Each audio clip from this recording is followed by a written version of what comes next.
Praise lord. దేవుని ఘనమైన నామమునకు మహిమ కలుగునుగాక.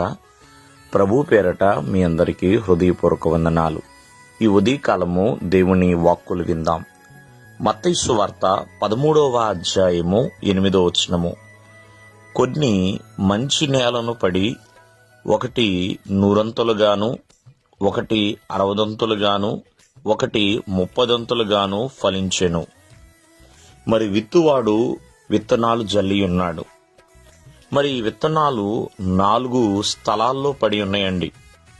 కొన్నేమో మంచి నేల పడినాయి, కొన్ని విత్తనాలేమో ముళ్ళ పొదల్లో పడి ఉన్నాయి, కొన్ని విత్తనాలు రాతి నేలలో పడి ఉన్నాయి, కొన్ని విత్తనాలు త్రోవ పక్కన పడి ఉన్నాయి. ప్రియమైన వర్లరా, మనము మంచి నేలలో పడిన విత్తనాల గురించి ఈరోజు నేర్చుకుందాం.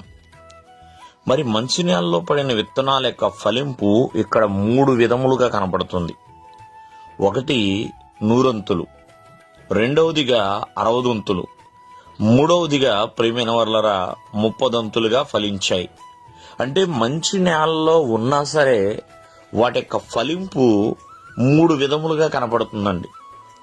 100 యొక్క ఫలింపు కొన్ని మాత్రమే ఉన్నాయండి. ఎందుకంటే అన్నీ లేవు. ఒకటేమో 100 ఒకటి 60, ఒకటి 30 ఉన్నాయి. ప్రియమైన వర్లరా, అంటే సంఘములో కూడా చాలా మంది ఇలాగే ఫలిస్తున్నారు. కొంతమంది 30, కొంతమంది 100, కొంతమంది 60 ఫలించేవారు ఉన్నారు. మరి వాళ్ళందరూ ఒకే మందిరంలో ఉన్నారు కదా, వారందరికీ ఒక సంఘ కాపరే కదా అంటే ప్రియమైన వర్లరా, వారు కలిగి ఉన్న శ్రద్ధను బట్టి కావచ్చు.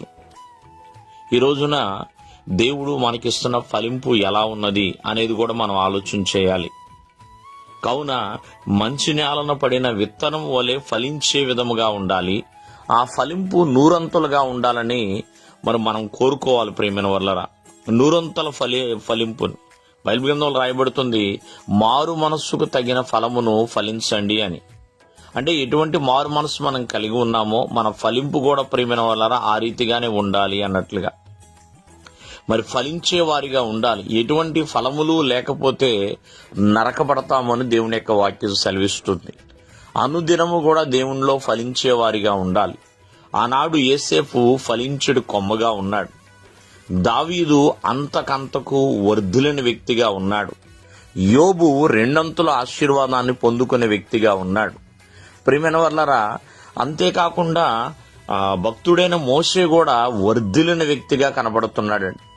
మరి మనం కూడా ఫలించే వారిగా ఉండాలి. ఫలింపు లేకపోతే ప్రియమైన వర్లరా దేవునికి ఇష్టము లేని వారమే, ఫలింపు లేకపోతే శంపింపబడిన వారమే. కావున మరి మంచి నేలను పడిన విత్తనం వలె ఫలించే విధముగా ఉందాం. దేవుడు మిమ్మల్ని ఆశీర్వదించును గాక. ఆమేన్.